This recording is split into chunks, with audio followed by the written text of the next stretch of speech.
dimanapun Anda berada saat ini. Jumpa lagi kita di Biskom Nasional Zoom Interaktif. Saat ini kita tadi melihat data bahwa ada sekitar 175 orang yang tercatat untuk telah mendaftarkan diri, dan kita terus menunggu. Saat ini sudah bergabung 61 orang partisipan bersama-sama dengan kita untuk mengikuti Biskom kali ini. Halo, apa kabar semuanya? Tetap sehat ya teman-teman, tetap semangat bersama keluarga dan orang-orang yang Anda kasihi tentunya ya. Boleh melambaikan tangan pada layar atau mengklik icon yang ada di layar, ada icon jempol ya pada layar Anda. Ya. Di reaction ada tanda jempol di situ ya. Oke. Bagaimana kabarnya semua? Boleh memberikan reaction di layar? Iya, ada Pak Alex di situ. Iya, oke, puji Tuhan, semua dalam keadaan sehat ya. Salam semua buat untuk keluarga juga. Oke, salam kenal ya, yang kebetulan baru jumpa. Nama saya Syangfa, saya akan memandu acara ini sampai nanti pukul 9. Sekalian Pak Gunian Henus, silahkan untuk memberikan salam pengantar buat teman-teman semua dan para peserta yang saat ini sudah bergabung 71 orang. Silahkan Pak Gunian Henus. Baik, sekali lagi saya ucapkan selamat sore, selamat malam. Bersyukur karena hari ini kita bisa ketemu lagi dalam keadaan, saya percaya dalam keadaan sehat. Walaupun di luar sana kita tahu bahwa keadaan belum begitu kondusif karena ada banyak COVID ini belum saatnya berlalu begitu ya. Dan akibat dari COVID ini sudah kita bisa rasakan. Kalau 1 bulan, 2 bulan yang lalu, kalau kita mulainya itu kurang lebih Maret, April begitu, kita bisa lihat bahwa kepanikan terjadi pada penyakitnya begitu. Orang-orang lari ke sana kemari mencari informasi kira-kira apa yang bisa dilakukan agar mereka terhindar dari infeksi virus ini. Tetapi semakin ke sini keadaannya jadi berkembang karena yang terjangkiti itu bukan hanya fisiknya, tetapi rupanya ini juga sudah mulai meracuni begitu kalau boleh saya katakan, psikologisnya. Ya, orang-orang mulai panik, orang-orang mulai terjangkiti hatinya, pikirannya, karena dampak sampingan dari COVID itu sendiri sudah merebak sampai ke ekonomi, begitu ya. Ada banyak orang yang harus banyak kehilangan pekerjaannya, ada banyak orang yang harus memutar otak bagaimana untuk bisa bertahan, baik itu bisnismen, baik itu orang-orang profesional, baik orang-orang yang berada pada level menengah ke bawah. Gitu. Ada banyak orang yang sudah mulai panas hatinya begitu. Nah, oleh sebab itu hari ini kita KBC Surabaya Jawa Timur tergerak untuk menyajikan hal itu, ya, untuk membicarakan hal itu. Kita undang 2 orang dokter yang sudah bersama-sama dengan kita. Nanti kita akan ketemu dengan Dokter Ina yang sudah bersama-sama dengan KBC. Terus kemudian kita akan menghadirkan juga Dokter Margarita Maria Maramis, seorang dokter ahli kejiwaan di Dokter Sutomo, dan beliau ini orang yang berhadapan langsung hari-hari ini berhadapan langsung untuk menangani COVID ini dalam psikologisnya begitu. Ya, silakan teman-teman nanti bertanya, berinteraksi dengan Dokter Marga, begitu ya Dok ya. Dokter akan memberikan waktu yang cukup untuk kita bisa berinteraksi agar Anda semuanya mendapatkan masukan justru dari sumber yang benar, dari sumber yang trusted dan terpercaya, tidak dari kanan kiri yang belum tentu terjamin kebenarannya. Demikian, silakan teman-teman bisa menikmati, dan silakan Pak Syangfa melanjutkan untuk masuk ke acara yang sesungguhnya. Thank you, Pak. Baik, Pak Gunanianus, terima kasih. kita akan segera memulai, namun izinkan saya untuk memperkenalkan Biskom karena di antara kita ada beberapa orang mungkin yang baru pertama kali bergabung, dan selamat datang, salam kenal semuanya yang baru bergabung atau baru pertama kali join bersama kami di Biskom KBC. Ya, next slide. Izinkan saya kembali untuk menyampaikan beberapa hal pada saat kita mengikuti acara Biskom Interaktif ini, agar kita semua bisa mengikuti dengan baik. Mohon yang pertama peserta untuk meng-mute mic-nya, karena sementara itu juga teman-teman panitia, teman-teman admin akan secara otomatis mem-mute mic Anda supaya tidak terganggu acaranya oleh suara-suara yang ada di belakang kita. Jika ada kendala, jika ada kesulitan, silahkan untuk bertanya lewat chat, ya. Bapak Ibu bisa bertanya lewat chat. Ya, slide yang kedua, Pak Pugu atau Pak Adi. Oke, yang kedua adalah pastikan Anda mendengar suara dari video ini dengan mengaktifkan audio dari gadget Anda. Sekali lagi, kalau jika Bapak Ibu mengalami kendala atau tidak mengerti bagaimana suaranya mungkin tidak muncul di gadget Anda, Anda bisa menghubungi lewat chat karena akan ada dibantu oleh teman-teman panitia yang saat ini membackup kita semua di belakang kita. HP harap di-silent-kan dan mohon tidak digetar sekali lagi untuk supaya kita sama-sama nyaman mengikuti acara ini ya. Jika nanti ada pertanyaan pada saat sesi dibuka untuk sesi bertanya setelah para pembicara dan narasumber kita menyampaikan materinya, silahkan nanti untuk menyampaikan pertanyaan lewat grup chat ya, atau nanti bisa mengklik tombol raise hand jika Bapak Ibu ingin bertanya secara langsung, menyampaikan secara langsung. Namun sebelumnya Bapak Ibu mengklik dulu raise hand pada layar ya, di partisipan situ, sehingga nanti teman-teman panitia akan membantu Bapak Ibu untuk di-on-kan mic-nya, lalu Bapak Ibu akan diizinkan untuk bertanya. Namun diingat, pada saat Bapak Ibu menyampaikan pertanyaan, Anda hanya diberikan waktu 30 detik saja, supaya waktunya bisa dibagikan kepada teman-teman yang lain. Dan lalu jangan lupa untuk segera mem-mute kembali setelah Bapak Ibu menyampaikan pertanyaannya. Yang terakhir, peserta dihimbau untuk berpakaian rapi dan sopan selama mengikuti sesi ini ya. Karena nanti pada saat Bapak Ibu bertanya, video dan mic akan di-on-kan sehingga kita semua peserta yang ada di sini boleh secara interaktif melihat dan mendengar langsung. Oke, Bapak Ibu setelah siap untuk mengikuti sesi ya, selamat belajar. Kita akan lanjut pada perkenalan Biskom. Oke. Biskom adalah program follow up gratis ya dari Camp KBC, dari peserta yang pernah mengikuti camp. Dan program ini menjaga agar Anda semua tetap bertumbuh di dalam keahlian di bisnis yang berpusatkan kepada Tuhan. Nah, kita ini di Biskom adalah orang-orang atau komunitas jalankan tugasnya di marketplace. Nah, siapa yang boleh hadir di Biskom? Para alumni KBC Camp ya. Mereka Bapak Ibu jika yang belum pernah ikutan ini, jadi pada sepanjang tahun biasanya hanya saat ini kita harus terhenti karena adanya wabah COVID ini. Pada sepanjang tahun akan diadakan camp sukses sejati. Dalam satu tahun ada 2 kali camp sukses sejati diadakan. Ada Camp Kingdom Financial yang membahas bagaimana mengatur dan merencanakan keuangan secara benar. Lalu ada program juga yang diperuntukkan bagi saudara-saudara, bagi teman-teman kita yang non-Kristiani, yang biasanya diperuntukkan bagi employee ya.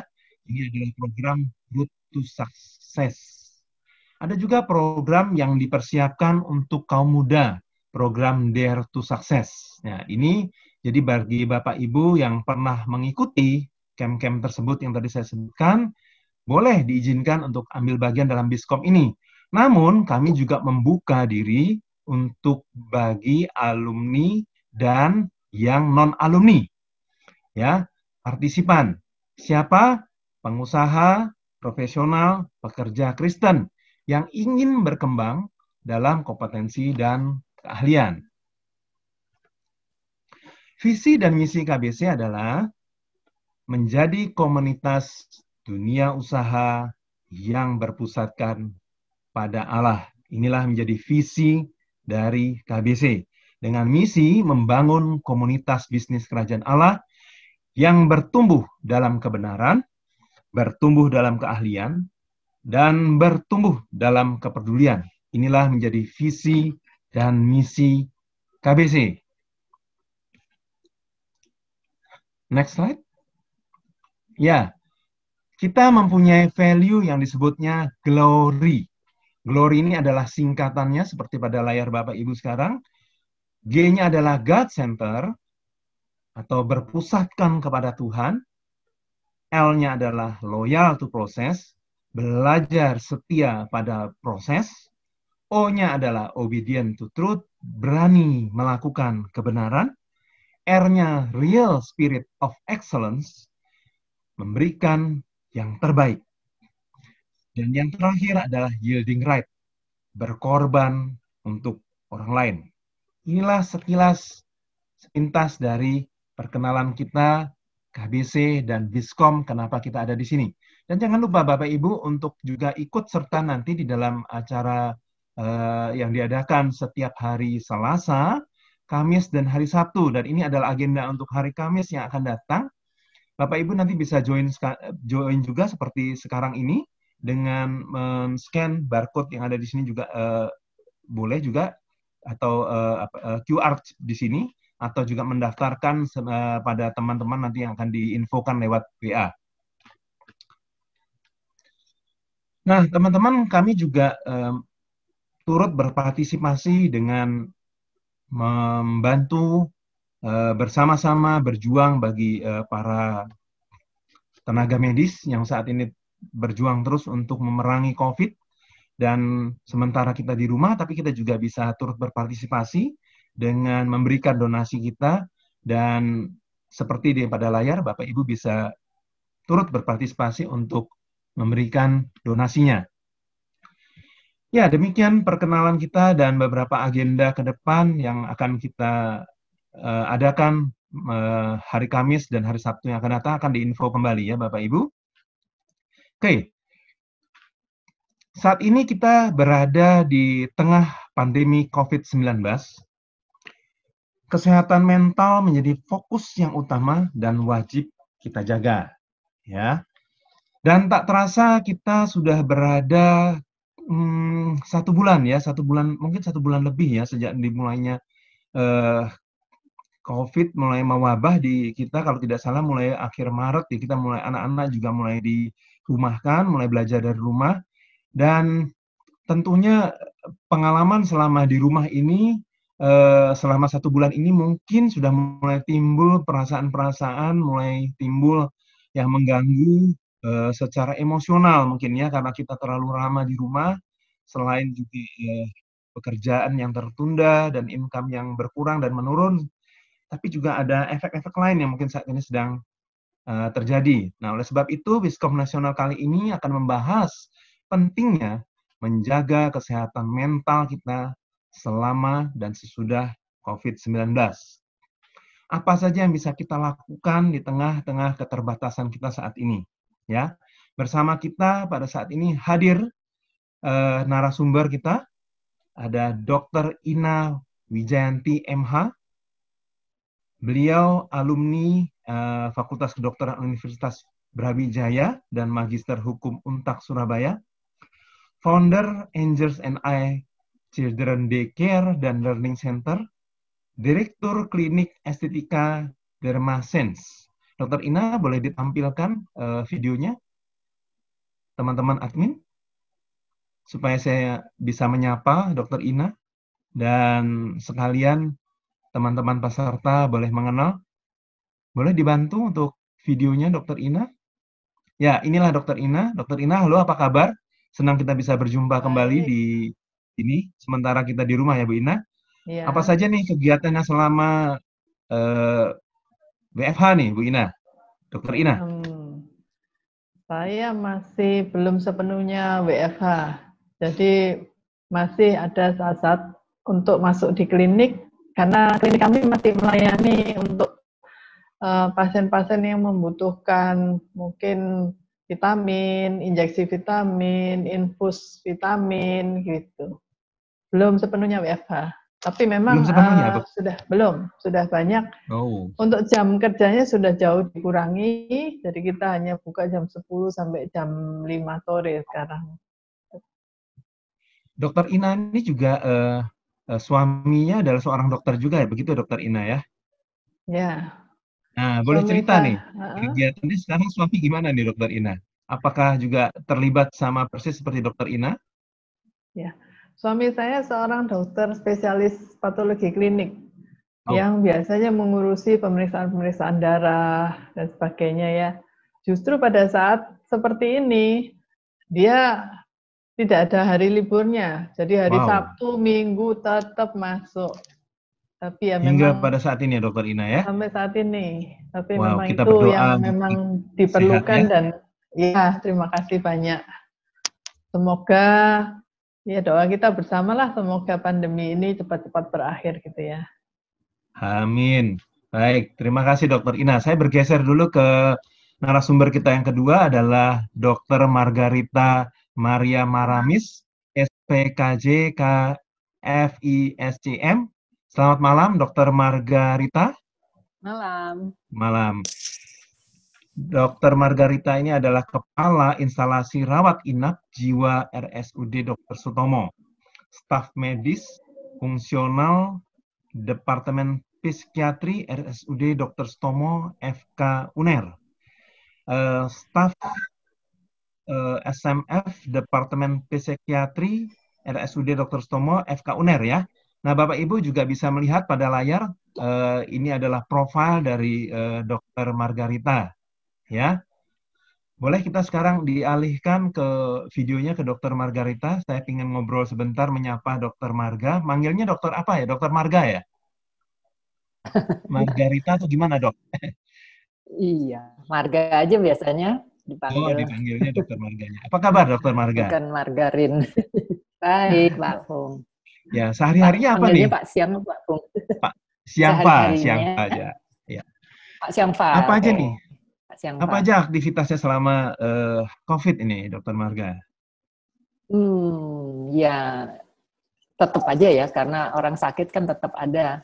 Tetapi memang kita mengurangi karena diminta work from home, mengurangi terutama yang bertemu banyak orang ya. Jadi apa yang bisa dilakukan online, kita lakukan online baik dari rumah sakit maupun dari rumah. Kadang-kadang kita harus ke rumah sakit, jadi kita ngajarnya juga online-nya dari rumah sakit, tapi menghindari bertemu banyak orang. Oh, begitu. Kayaknya sekarang Ya, kalau sudah 1 bulan dan akan 1 bulan lebih yang kita tidak tahu, semoga lebih cepat ya Dokter Marga ya. Ini yang sakit sekarang bukan iya, lagi kita fisik ya, semua. gitu ya Dokter Marga ya. Oh Yang iya, itu artinya batas ketahanan manusia beda-beda ya. Jadi sudah ada pasien-pasien yang terkena dampak itu. hmm. Jangan sampai lebih banyak lagi. Oleh sebab itu kita teman-teman hari ini kita mengundang Dokter Marga dan Dokter Ina karena dampaknya ini sekarang bukan hanya kepada fisik ya Dokter Marga ya, bukan hanya kepada Ya, ya. ekonomi, juga mungkin sekarang sudah berdampak kepada psikisnya ya Dokter Marga ya. Begitu Ya, kira-kira nanti ya. kita akan Jadi saya ngobrol ke kira sana tepat ya. sekali ya acara dari KBS ini ya. Tepat KBC. sekali. Iya, iya. KBC, sorry. Iya. KBC tepat sekali ya acaranya. Oke. Dokter Marga, kita tidak akan berlama-lama, kita akan segera saja memulaikan acara kita ini, dan saya ingin segera memberikan kesempatan ini untuk sesi pertama, kita buka pada Dokter Ina dulu ya. Silakan Dokter Ina, teman-teman Ah, admin boleh diarahkan videonya ke Dokter Ina? Ya, silakan Dokter Ina. Oke. Selamat malam semuanya, Bapak dan Ibu. Senang sekali pada malam hari ini kita bisa bertemu di sini dan saya bisa sedikit sharing lah. Gitu. Pada topik kali ini saya akan membawakan mengenai COVID-19 untuk pengantar ya. Sebetulnya ini pengantar karena saya rasa Bapak dan Ibu sudah banyak sekali terinformasi mengenai COVID-19. Karena kalau kita ngomong sekarang, COVID-19 ini jauh lebih terkenal dari artis manapun gitu ya, di dunia manapun. Kalau kita lihat trennya semua bicarain COVID-19. Kita lihat napak tilas dulu perjalanan si COVID ini menuju pandemi global. Sebetulnya sebelum China mengumumkan adanya pasien yang akhirnya diberi nama penyakitnya COVID-19 ini, diperkirakan 17 November itu sudah ada seorang penduduk di Provinsi Hubei yang terjangkit. Setelah itu dilaporkan ada 1 sampai 5 kasus baru dilaporkan setiap hari. 1 Desember ada laporan pasien pertama di rumah sakit. Demikian terus meningkat pada tanggal 16 Desember, hasil lab menemukan adanya satu virus yang menyerupai virus SARS. Dan 4 hari kemudian jumlah pasien sudah berlipat.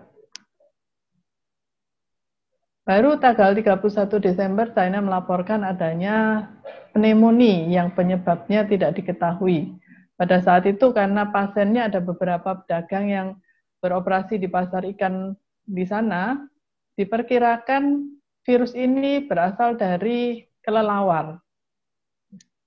Selanjutnya, dengan cepat penemuan kasus-kasus pertama di berbagai daerah. Di Thailand, Amerika Serikat, masuk ke Eropa, Australia, demikian sampai pada tanggal 11 Februari WHO memberi nama virus ini dengan nama COVID-19, Coronavirus Disease 19. Demikian terus sampai 25 Februari, lengkaplah semua benua sudah berkenalan dengan si COVID ini. Dan pada tanggal 11 Maret, WHO menetapkan COVID-19 sebagai pandemi. Bagaimana kondisi saat ini? Ini adalah update terakhir kemarin. Saat ini sudah 215 negara dari total 241 negara yang terinfeksi oleh si COVID-19 ini. Terkonfirmasi 3,4 juta orang. Dan bagaimana di Indonesia? Di Indonesia sebetulnya, nah ini banyak menimbulkan spekulasi, karena cukup lama Indonesia itu dinyatakan zero, tidak ada kasus sama sekali. Padahal sebetulnya pada 24 Februari ini sudah ada 9 WNI di kapal pesiar Diamond Princess yang terdeteksi positif, hanya karena dia di luar negeri masih belum dilaporkan sebagai kasus di Indonesia. Baru pada tanggal 2 Maret 2020, ada 2 warga Depok yang dinyatakan positif COVID-19 setelah berinteraksi dengan penderita dari Jepang. Bagaimana kondisi per kemarin? Saat ini ada 11.587 penderita COVID-19, 1.954 sembuh, dan 864 yang meninggal dunia.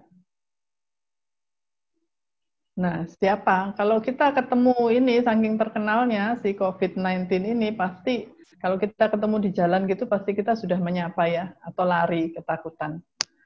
Lah, masalahnya, virus ini adalah suatu mikroorganisme yang sangat kecil, bahkan dia lebih kecil daripada bakteri, sehingga kita nggak bisa lihat dia ada di mana.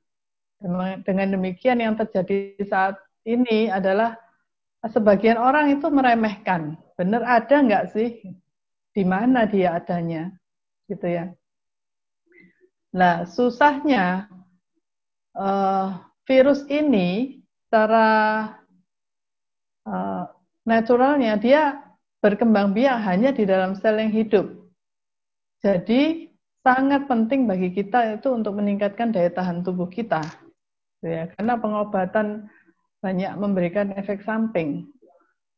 Dan yang kurang baik, berita kurang baiknya adalah karena virus ini adalah virus di bagian intinya ada RNA, maka virus ini gampang sekali mengalami mutasi.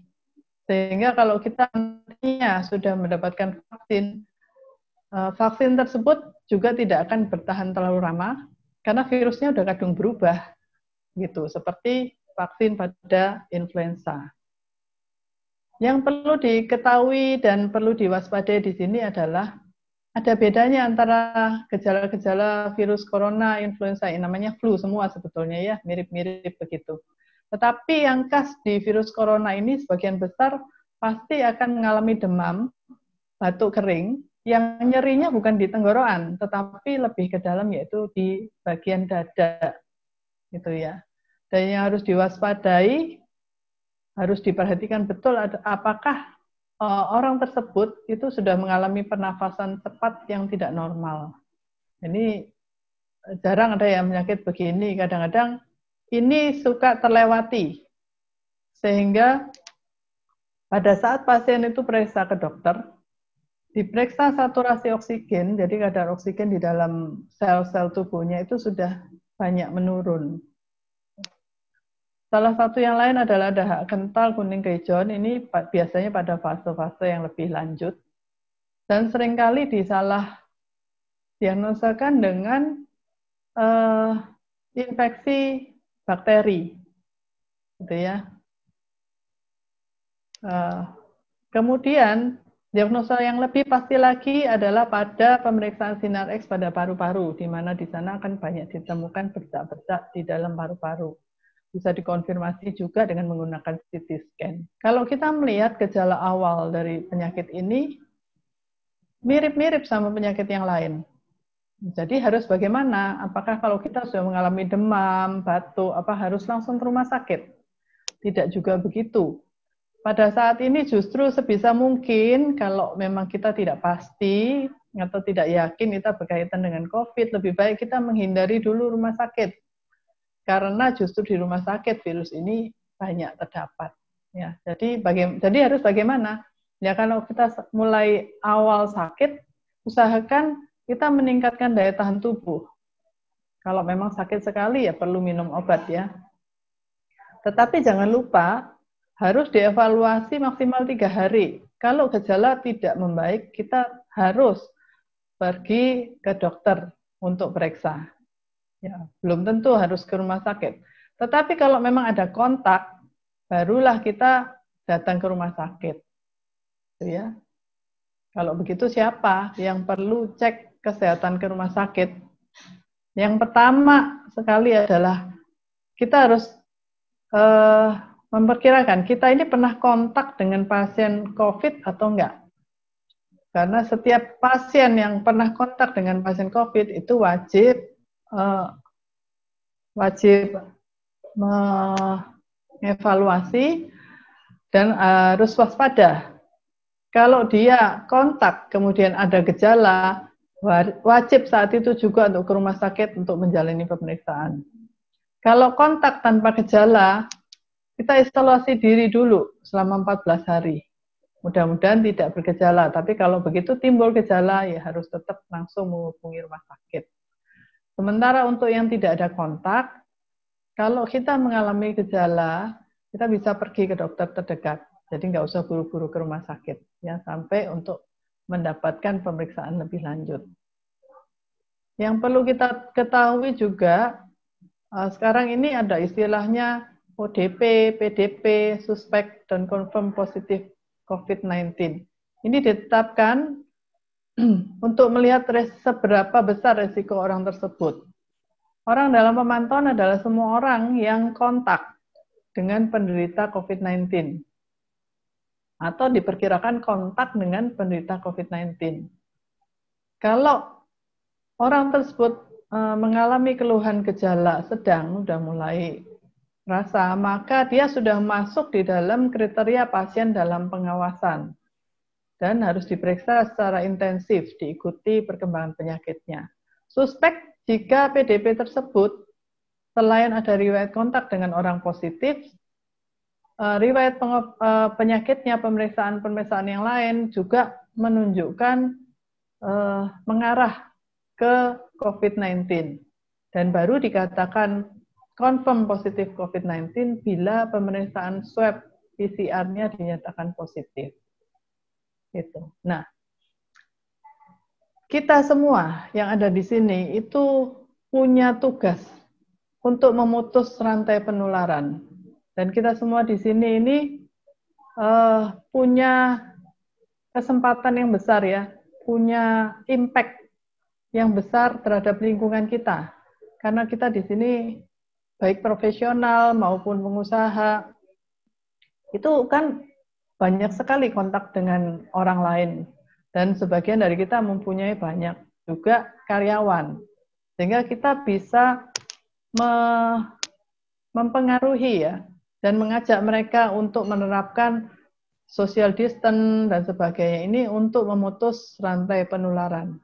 Dan terutama yang sekarang, usahakan tidak ada orang-orang ini mudik. Kenapa? Karena jelas-jelas kondisi kualitas pelayanan kesehatan di desa dan di kota itu berbeda. Gitu ya. Kita nggak tahu kesiapan mereka kalau sampai terjadi outbreak dan mereka tidak bisa menangani. Bagaimana kita harus mencegah COVID-19 di tempat kerja? Banyak dari kita yang tidak bisa work from home. Tetap harus bekerja, salah satunya seperti saya gini ya. Yang terutama dan harus benar-benar diperhatikan adalah penggunaan masker.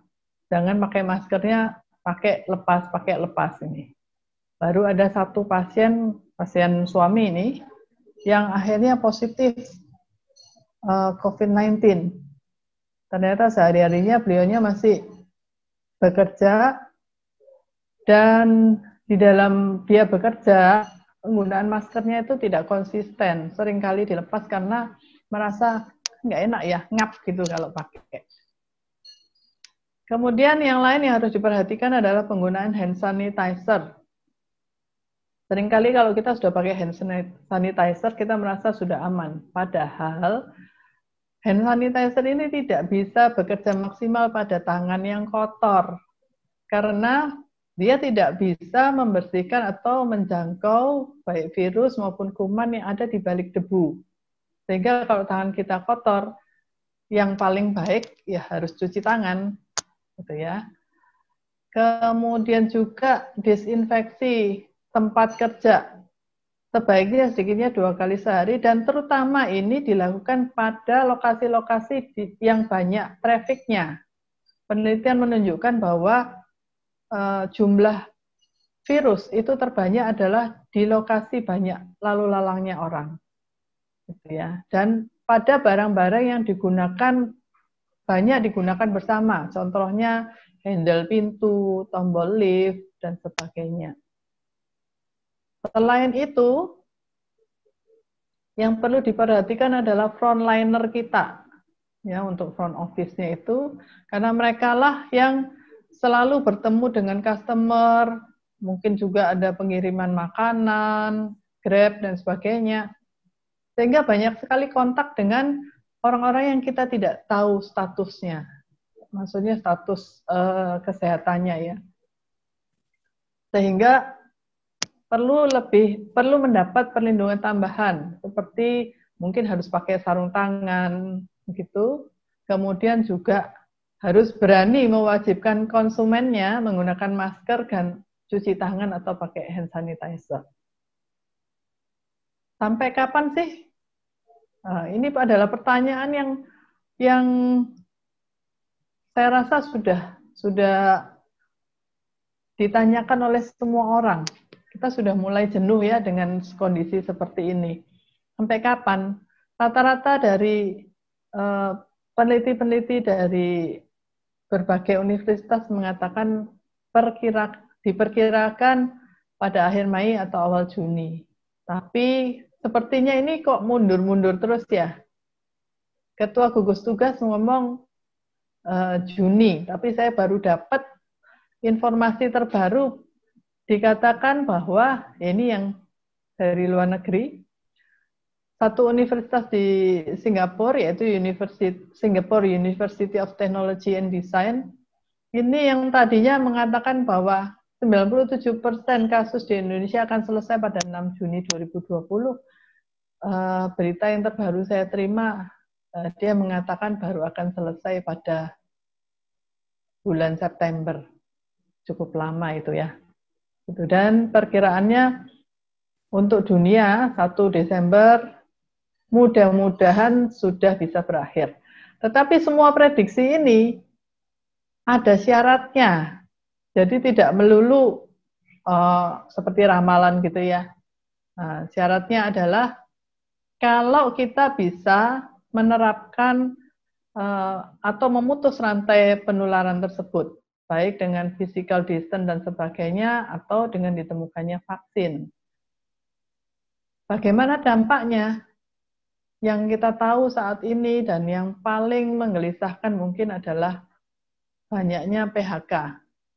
Jadi pengangguran bertambah, saat ini sudah sampai 1,94 juta pekerja formal maupun informal yang terdampak. Ada sebagian yang di PHK, sebagian pula dirumahkan. Kemudian sektor transportasi, kehilangan pendapatan sekitar 207 miliar untuk transportasi udara saja. Sektor wisata juga mengalami penurunan.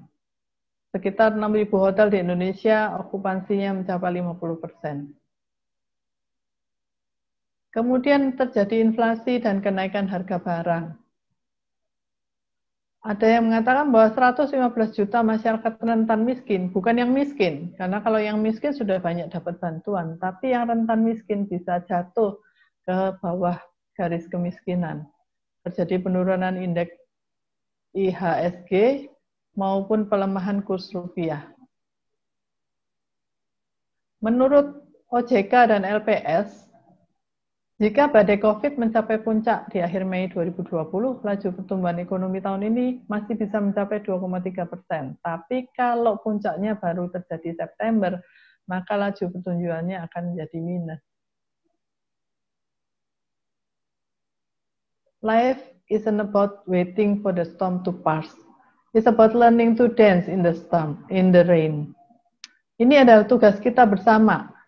Tidak menunggu orang lain yang bergerak, tetapi kita harus semuanya bergerak bersama-sama untuk memutus rantai penularan COVID tersebut. Tetapi di balik setiap awan selalu ada garis perak. Every cloud has a silver lining. Jadi selalu di balik apa sesuatu yang negatif pasti ada juga positifnya. Kita melihat apa dampak positifnya. Di bidang ekonomi ada alternatif ekspor dan impor selain dari Cina. Kemudian ada peluang memperkuat ekonomi dalam negeri dan memperkuat sektor manufaktur dalam negeri. Semoga ini akan bertumbuh setelah pandemi ini. Kemudian lingkungan alam, kita merasakan bahwa kualitas udara membaik, kalau mau foto hasilnya juga jadi lebih bagus gitu ya. Dan di lingkungan sosial kita melihat empati untuk membantu orang lain itu semakin meningkat.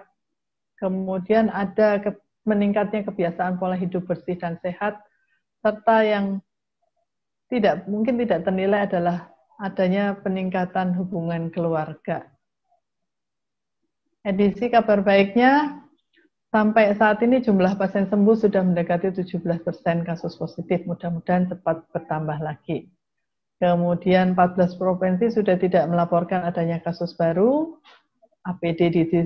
makin banyak APD yang terdistribusikan, pemerintah juga menambah berbagai macam fasilitas, baik laboratorium maupun rumah sakit rujukan. Kabar baik lagi, 4 Mei, penambahan kasus COVID-19 di Jakarta hanya bertambah 9 orang. Mudah-mudahan selalu semakin sedikit. Hasil yang juga menggembirakan adalah hasil swab ratusan tenaga kesehatan di Probolinggo dinyatakan negatif. Dan ini informasi yang juga baru saya dapat, ternyata inflasi di bulan April itu mengalami perlambatan bila dibandingkan dengan Maret. Bahkan inflasi April 2020 ini lebih rendah bila dibandingkan April tahun lalu. Lalu bagaimana setelah pandemi berakhir? Kita tidak bisa lagi akan menyanyikan lagu Aku Masih Seperti Yang Dulu ya, karena dunia sudah berubah, lifestyle sudah berubah, banyak hal berubah. Diprediksi akan lebih banyak interaksi tanpa kontak terjadi, dan infrastruktur digital akan semakin kuat. Pemantauan kita juga akan lebih baik karena akan ada data-data yang terkoneksi. Di bidang kedokteran, pengembangan obat akan banyak diaktifkan oleh artificial intelligence. Jadi mudah-mudahan dengan demikian akan semakin banyak dan cepat obat-obat baru ditemukan. Telemedicine juga sangat berkembang. Dengan demikian diharapkan nantinya pengobatan ini bisa menjangkau sampai di pelosok-pelosok, bahkan di mana tidak ada tenaga dokter sekalipun. Belanja online sudah makin marak, dan yang terjadi adalah meningkatnya ketergantungan pada robot. Yang saya tahu sekarang, ITS bekerja sama dengan Rumah Sakit Dr. Stomo untuk menggunakan banyak robot yang digunakan untuk merawat pasien. Karena kita tahu bahwa robot ini tidak bisa terinfeksi oleh COVID-19, meskipun bisa diinfeksi oleh virus yang lain ya. Tapi kita jangan risau, karena melalui para nabi, Tuhan juga sudah bersabda bahwa orang-orang yang menanti-nantikan Tuhan mendapat kekuatan baru. Mereka seumpama Raja Wali yang naik terbang dengan kekuatan sayapnya. Mereka berlari dan tidak menjadi lesu, mereka berjalan dan tidak menjadi lelah. Sebab Tuhan ialah tempat perlindunganmu, yang maha tinggi telah kau buat tempat perteduhanmu. Malapetaka tidak akan menimpa kamu, dan tulah tidak akan mendekat kepada kemahmu. Sebab malaikat-malaikatnya akan diperintahkannya kepadamu, untuk menjaga engkau di segala jalanmu. Demikian presentasi dari saya. Semoga bermanfaat. May God bless you with good health. Dan kita ingat bahwa healthy body plus healthy mind akan menjadi happy life. Dan nanti healthy mind-nya akan dibawakan oleh Dr. Marga. Terima kasih untuk perhatian semuanya. Terima kasih Pak Syangpa, saya kembalikan pada Pak Syangpa. Baik, Dr. Ina, terima kasih untuk presentasinya.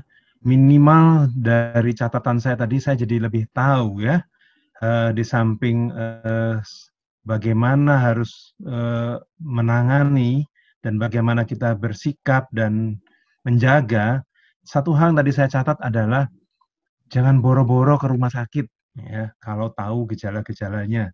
Kalau lebih aware dengan gejala yang muncul di dalam diri kita, kalau katakanlah kalau saja sampai tertular dan sebagainya. Menarik sekali apa yang disampaikan oleh Dr. Ina, dan kita tidak akan berlama-lama karena kita juga mau dengar lebih banyak lagi dampaknya secara psikologi. Kalau tadi Dr. Ina sudah menyampaikan secara klinis dan tadi disebutkan juga sektor-sektor yang berdampak, bagaimana lingkungan juga sekarang terjadi, bagaimana dan sebagainya. Nah, sekarang kita akan dengar lebih banyak lagi dari Dr. Marga dampak psikologinya nih, karena ini akan nggak ada waktunya sampai kapan, nggak tahu ya Dr. Ina ya. Oke, nah saya nggak akan lama-lama, saya panggil aja langsung Dr. Marga. Silakan Dr. Marga. Ya Dr. Marga. Teman-teman bisa dibantu diarahkan ke Dr. Marga. Ya, sambil menunggu. Oh, ya ini, silakan. Ya, langsung Dr. Marga. Mic-nya belum di-on-kan ini Dr. Marga. Mohon dibantu teman-teman untuk mic-nya di-on-kan. Masih di-mute ini. Ya, selamat silakan malam. Dr. Marga. Sudah dengar ya? Sudah nggak sabar nih mau nunggu dari Dr. Marga nih. Silakan Dr. Marga. Ya, sudah nggak mute ya. Ya, Oke, jadi silakan. selamat malam Pak Terima kasih Pak Syangwa. Terima kasih KBC kesempatannya. Kita dalam kondisi yang benar-benar beda ya. Selama hampir 2 bulan ini kita mengalami sesuatu yang berbeda yang dulu pernah juga katanya, tapi waktu itu mungkin tahun berapa itu ya, 19 sekian yang kita semua belum lahir ya. Jadi sekarang kita benar-benar mengalami kondisi yang tidak kita duga sama sekali. Sudah slide-nya sudah tak muncul belum ya? Kok saya nggak ngelihat. Ini saya bisa share ya. Oh, ini sudah. Nggak usah share ya ini? Iya, bisa langsung, Dr. Marga. Bisa langsung ya. Oke. Baik. Jadi kita topik malam ini adalah bagaimana kita tetap sehat walaupun wabah melanda ya. Bagaimana sikap kita secara mental sebelum dan setelah COVID. Slide. Ya, tadi ini sudah disinggung lebih detail oleh Dr. Ina bahwa kita mulai Desember, akhir Desember itu dilaporkan kasus pertama kali. Kemudian selanjutnya kita lihat di situ Cina yang kebetulan punya kasus pertama dengan gerak cukup cepat ya. Lockdown sudah dalam 3 minggu, sudah Wuhan lockdown dan sebagainya, sudah menemukan gen sebagainya. Ya, sudah diketahui respon dan sebagainya. WHO pun juga sudah berjalan dengan cepat ya, sudah membuat guideline dan sebagainya ya. Artinya memang kedatangan virus COVID ini karena ini varian dari yang dulu ya, dari SARS, dari virus corona yang sebelumnya itu, jadi sudah lebih mudah diketahui. Slide. Tapi walaupun sudah dengan cepat, negara-negara lain yang terkena dampak itu tidak sesiap itu ya, karena tadi Dr. Ina sudah katakan virus ini kecil nggak nampak kan gitu ya. Emang aku kena apa enggak ya, aku membawa apa enggak, jadi sama-sama nggak tahu. Akhirnya menyebar juga ke Indonesia. Ini istilah sedikit yang perlu kita ketahui, pandemi mungkin sudah pada bisa cari di internet ya, tetapi ada definisi yang pasti atau yang terminologi yang kita pahami biar persepsinya sama, yaitu di mana epidemi itu penyebarannya dengan cepat ya, berskala luas ya pada periode tertentu. Kalau pandemi ini sudah epidemi yang mengenai seluruh dunia ya, jadi pandemi. Kalau istilah di Indonesia ada undang-undang wabah ya, di mana juga sama sebenarnya kondisi yang adanya suatu penyakit yang menyebar di daerah yang luas dan cepat.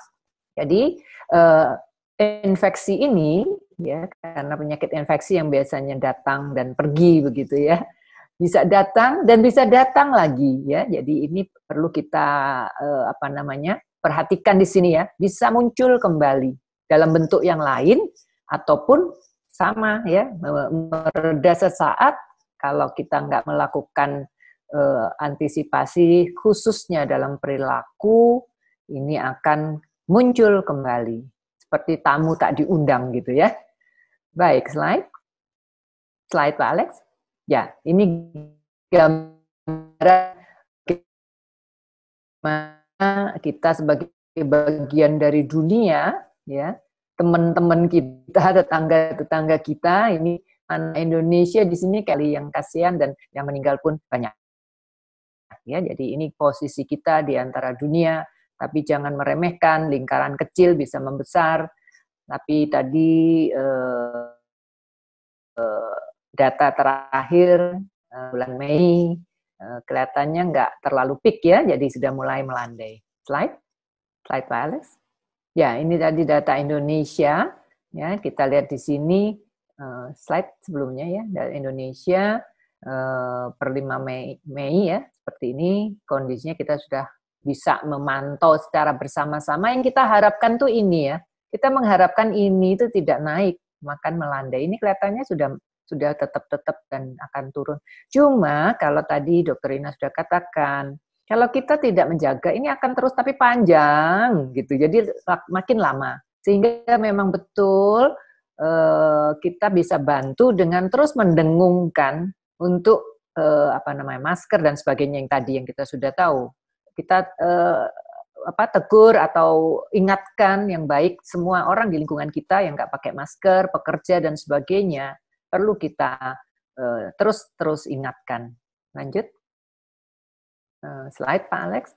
Ya, ini gambaran di Jatim yang sudah di dekat dengan kita ya. Surabaya ini paling banyak merahnya, paling tua, jadi kita mesti berhati-hati. Jangan lihat angkanya ya. Angkanya karena kalau kita lihat cuma 500 misalnya kan gitu atau 1000 atau berapa. Jangan dianggap begitu. Penduduk Jatim penduduk Surabaya kan 5 juta, 4 juta seperti itu. Tapi tetap karena ini tidak diketahui, tidak terlihat dan penyebarnya juga bisa kemana kita tidak tahu. Oleh sebab itu kita perlu berhati-hati. Lanjut. Nah, ini yang dokter-dokter ini yang berupaya sekuat tenaga untuk membantu orang-orang yang sudah terkena ini. Yang gambaran penyakitnya kita lihat dulu, ada video yang tiba-tiba jatuh tengah jalan ya, meninggal dan sebagainya. Itu membuat kita itu kok serem sekali gitu ya. Tetapi kita juga mendengar ada kok yang bisa sembuh gitu ya. Nggak apa-apa tuh, kena COVID nggak apa-apa gitu ya. Aku cuman isolasi 2 minggu di rumah, mandiri namanya, isolasi mandiri, kemudian dites lagi, di swab lagi, udah negatif, kan seperti itu. Tapi kok ada yang serem banget ya, jatuh, tiba-tiba meninggal, kemudian ada lagi pakai respirator, ventilator ya, kemudian sampai sesak dan sebagainya. Ya, itu memang perilaku virus ini yang diduga bisa mengenai seluruh organ yang mempunyai reseptor ACE2 namanya ya. Itu ada di mana-mana khususnya di paru. Nah, serangan ya, katakan tanda petik serangan gitu ya, oleh virus ini menyebabkan reaksi tubuh mengeluarkan namanya sitokin. Nah, sitokin itu yang menjadikan pertahanan tubuh ini harus bekerja keras menjadi sitokin storm, badai sitokin namanya. Sitokin yang keluar secara cepat dan mendadak yang dipaksakan oleh seluruh pertahanan tubuh menjadikan badai sitokin. Nah, ini memberikan dampak pada seluruh sistem tubuh. Ya. Di sisi lain dia juga bisa menjadi mikrotrombosis atau mikrohemorrhage. Lanjut. Next Pak Alex. Ya, ini gambar cantik virusnya ya. Gambar cantik virusnya seperti rambutan katanya. Ya, ini virusnya. Ya, ini lagi yang virusnya kalau ini yang kuning ya menyerang sel-sel lain ya. Kalau ini bagannya memang ada begini namanya envelope dan sebagainya yang tadi mengandung RNA di dalamnya ya, kinnya supaya kita ada gambaran virus yang ini terkenal sekali katanya. Melebihi artis ya. Lanjut Alex. Nah, ini tadi sitokin storm, kita lebih mendalami sitokin storm karena ini bisa memberikan 2 efek pada psikis juga dan sebaliknya. Ya, pertama ini kekebalan kita normal, kemudian menjadikan aktif ya, hiperaktif atau aktif yang mendadak seperti itu untuk mengatasi inflamasi yang diakibatkan oleh adanya virus ini. Dia akan merusak sel-sel kekebalan tubuh, terjadi inflamasi dan akhirnya kalah ya, kemudian lepas kontrol dan kalah di sini. Di titik itu semua organ akan kolaps. Lanjut. Bagaimana reaksi psikologis kita? Kalau kita tadi sedikit sudah ada gambaran tentang kerjanya virus itu di situ.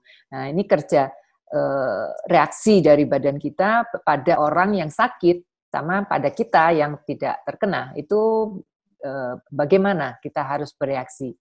Pada kesempatan kali ini saya lebih kepada pada kita semua ya, bukan yang pada yang sakit, karena yang pada sakit biasanya bila ada ini satu saudaranya pasien sudah melaporkan saudaranya yang di Jakarta sakit, kemudian menjadikan reaksi psikologis, ya dia teriak-teriak di ruangan isolasi, dan kemudian kebingungan semuanya, keluarganya terutama bingung ya. Nah, itu nanti ada penanganan sendiri, percayakan pada dokter, mereka akan mengkonsulkan pada kami psikiater. Tetapi pada kesempatan yang baik ini, saya ingin berbagi dengan singkat dan cepat tentang bagaimana reaksi psikologis kita, ya, karena sebagian besar dari kita penting perlu melakukan ini untuk membuat kita tetap survive di saat-saat yang nggak nyaman ini. Jadi ada yang namanya respons trauma yang seperti ini, ya, kalau kita mengalami keadaan yang mendadak dengan besar, ya, kemudian reaksi dari psikologis kita akan seperti ini gambarannya kira-kira. Namun untuk wabah kali ini rasanya bukan sebesar ini karena itu pada orang tertentu bisa menjadi trauma karena melihat kondisi orang yang sesak, dengan kondisi yang jatuh dan mendadak itu bisa terjadi. Tetapi sebagian besar kita tidak mengikuti respon disaster seperti ini, ya. Disaster response ini kalau terjadi suatu bencana yang besar, ya, kalau kayak tsunami dan sebagainya akan bereaksi seperti ini. Oke, lanjut. Nah, yang terjadi pada kondisi psikologis kita adalah seperti ini, ya. Jadi karena gelombang informasi, gelombang penyakitnya datang itu tidak langsung, ya kan, satu nanti pertama di Jakarta, tiba-tiba ada klaster banyak sekali dan sebagainya, ya, jadi bergelombang. Itu kita akan pelan-pelan menyerap semua informasi pertama kali di sini dari lingkungan, gitu. Lama-lama banjir informasi, termasuk hoax itu kan, ya. Jadi kita sudah nggak tahu lagi ini beneran apa enggak gitu, ya. Jadi kita perlu hati-hati di sini. Kemudian kita melihat juga orang yang sakit, ya, yang menjelang ajal dan sebagainya. Oleh sebab itu memang hati-hati, jangan sampai kita menyebar-nyebarkan video-video, ya, dari orang yang sedang sakit tanpa memblurkan, tanpa menutup, ya, mata dan itu, ya. Jadi kalau tujuannya baik untuk berhati-hati, tidak perlu sampai seperti itu, ya, menampilkan foto itu atau memforward foto-foto seperti itu atau video seperti itu, ya. Kemudian atau kita mengalami sendiri. Ini juga beberapa yang tadi yang saya katakan positif tapi isolasi di rumah kok enteng aja, tapi beberapa ngalami sendiri, ya, seperti menteri kita itu kan berlama-lama, ya, lama sekali dia 1 bulan atau lebih, itu 6 minggu baru dia keluar dan sembuh, ya. Dan biasanya kalau seperti itu memang ada sequelae namanya, ya, jadi itu kita perlu jaga jangan sampai terjadi. Kemudian informasi yang banyak itu kita masih mempersepsi pertamanya apakah ini, gitu, ya. Pertama kan kita nggak tahu apakah ini, ya, mungkin kayak flu biasa kah, atau kayak pneumonia biasa, atau loh kok ternyata ada data lain, kan gitu. Jadi ini semua menjadikan satu persepsi, aduh kok ngeri banget gitu, ya, bahaya nih, bisa mati pula gitu, ya. Jadi ini yang membuat kita mulai ada kecemasan. Kemudian kok nggak ada obatnya, kan gitu. Jadi kok nggak pasti, ya. Waduh ini gimana? Kita mulai dengan informasi yang simpang siur tadi, kita mulai ragu-ragu, ya. Kita harus bagaimana bersikap. Kemudian yang sebelah kanan ini apa yang kita alami, flow dari psikologis kita, ya. Yang di sini kondisi kita sekarang. Kemudian ini reaksi dari persepsi tadi, ada reaksi emosi kita, ya. Cemas, takut, ada yang cuek, ya. Ada yang cuek, ya. Kemudian awal-awal itu kan banyak juga yang cuek, ya. Kemudian merasa masih di jauh gitu kan, masih Jakarta belum Surabaya seperti itu, ya. Ini reaksi-reaksi emosi. Ada yang sudah sangat urge, ya, sangat mendesak sekali gitu, langsung cari ini hand sanitizer di awal-awal itu sampai kehabisan, harga sampai lipat kali dan sebagainya. Ini reaksi emosi, ya, kita sedang emosi. Cuman secara psikologis ini perlu kita nanti di sini di kognisi kita pikirkan kembali dan kita meredam itu, ya, sesuai kenyataan informasinya. Nah, ini yang bikin keruh itu tambah sini kan, ada reaksi emosi dari populasi. Ya, ini saling berinteraksi nambah-nambahi jadi bisa panik massal, ya kan? ada berita ini langsung belanja berlebihan dan sebagainya. Itu pernah ada satu periode kita seperti itu. Ada lagi yang malah melanggar macam-macam. Ini ada dua reaksi ya, ada yang sangat kepanikan, ada yang sakar PDW gitu ya, bahasa Surabayanya. Nah, kemudian kognisi kita mulai harusnya bermain di situ ya. Bagaimana kita membaca, mencari informasi yang benar ya. Kemudian kita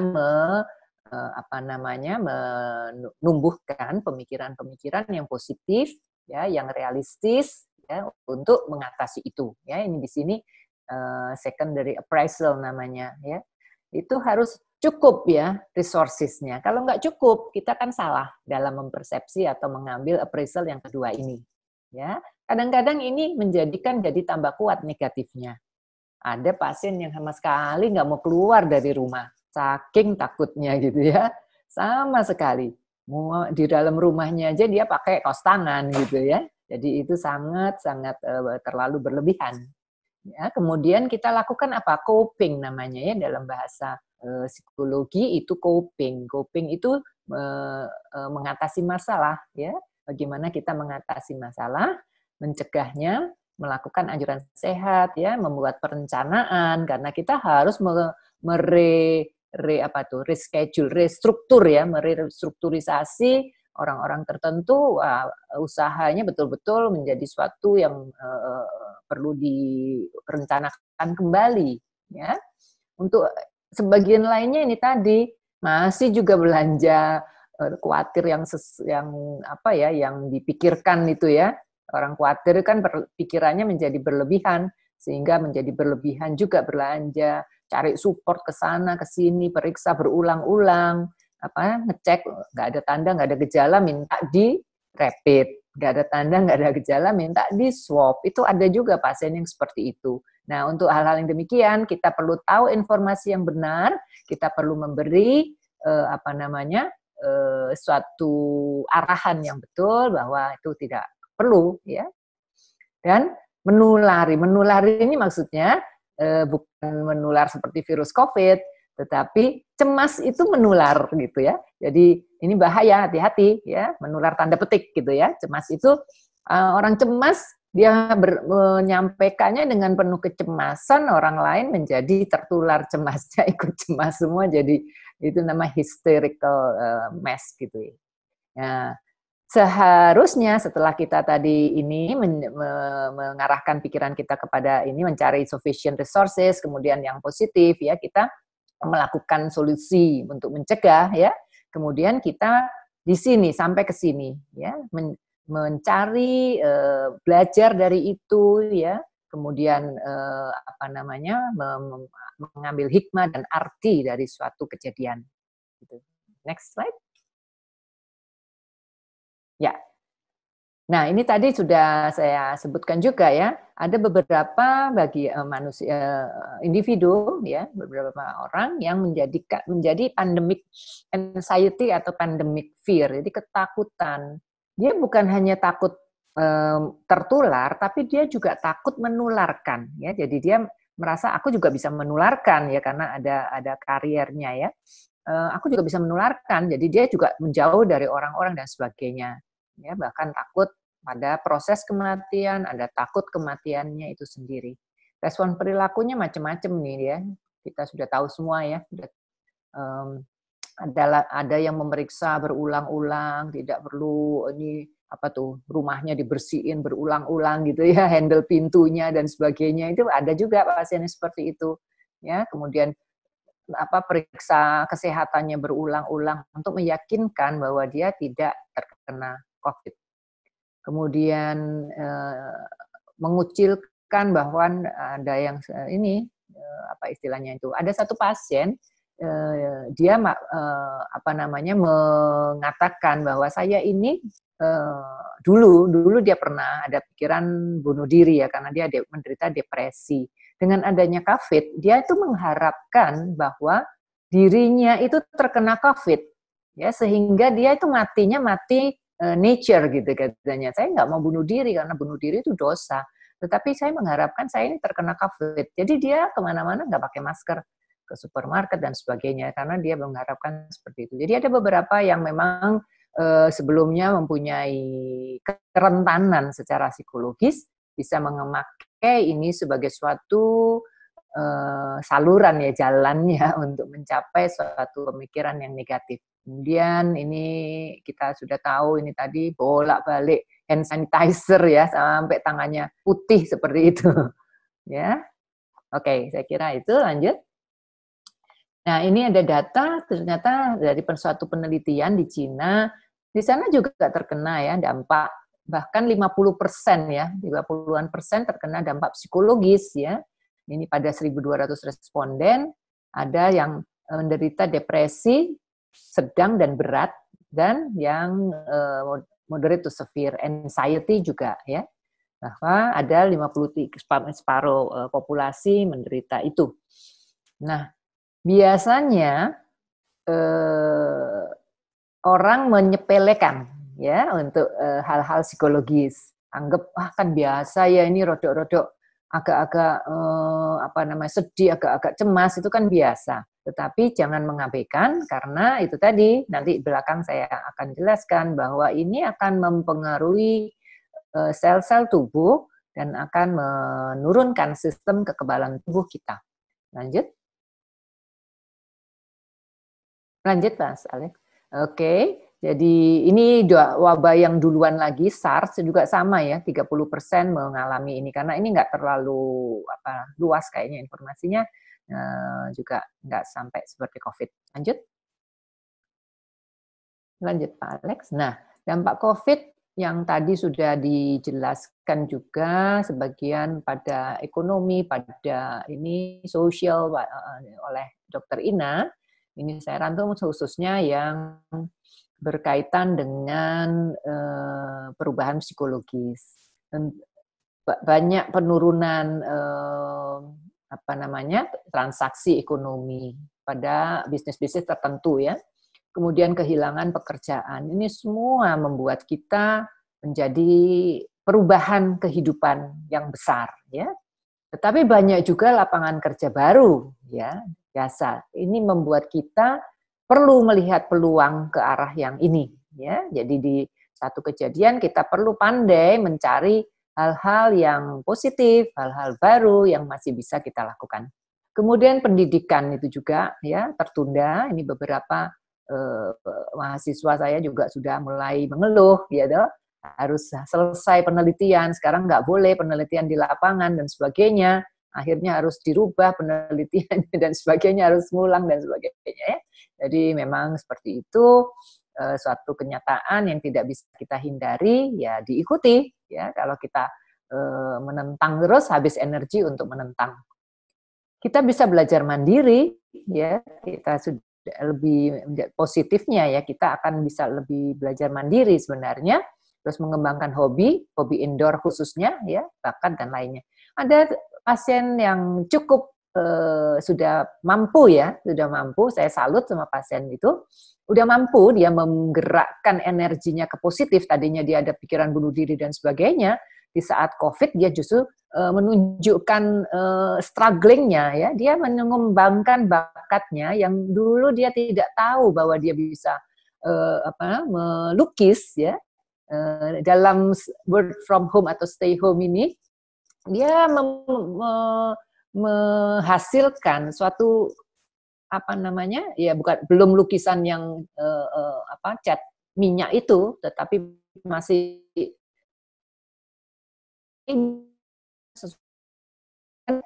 ditunjukkan kepada saya, bagus sekali lukisannya, dan dia mengisi itu. Dan sebenarnya di saat kita melukis itu juga stress release dan terapi ya. Jadi dia juga mendapatkan positif juga dari situ. Yang lalu-lalu belum terpikir ya, ada COVID ya, justru mendapatkan sesuatu yang baru yang positif ya.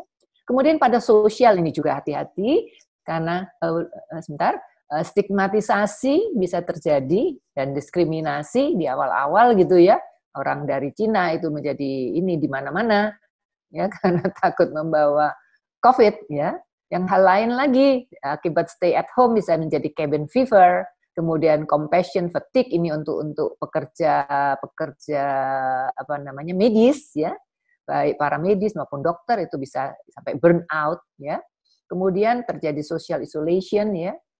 Emang disarankan, tetapi orang tertentu menjadi akhirnya memutuskan kontak sosial sama sekali. Ini yang kita harus hati-hati. Terpisah dari keluarga, ini untuk mereka-mereka yang jauh dari pulau dan sebagainya. Perubahan rutinitas ya, ada positifnya, kita lebih dekat keluarga. Kemudian ke fisik ini juga kita kurang gerak, sedentary ya, kalau dalam masa ini hati-hati ya. Bahkan ada yang nggak mau merawat diri menjadi males semuanya. Ini juga ada pasiennya seperti itu. Jangan sampai seperti itu, sampai terlantar ya, menjadi berat. Yang main game tadinya belum sampai addict, sekarang menjadi addict gitu ya. Nah, positifnya kita lebih banyak waktu untuk olahraga yang di indoor tentunya, atau kalau di kompleks masih bisa ya, di sekitar kompleksnya. Pada mental nih kelihatannya banyak banget ya. Nah, kemudian yang kuningnya sedikit, sehingga kita harus ekstra ini di sini, ekstra energi untuk mencegah ini semua. Bisa terjadi pandemic fever tadi sudah ya, obsesi, kompulsi, xenofobia, misofobia, PTSD, berkabung ini untuk bagi sebagian orang yang keluarganya meninggal karena COVID, ya itu juga suatu stresor yang besar ya untuk kematian keluarga. Kemudian menjadi bosan, jenuh, ini sudah banyak dilaporkan baik mahasiswa maupun pasien ya, merasa tak berdaya, seperti dikekang seperti itu ya.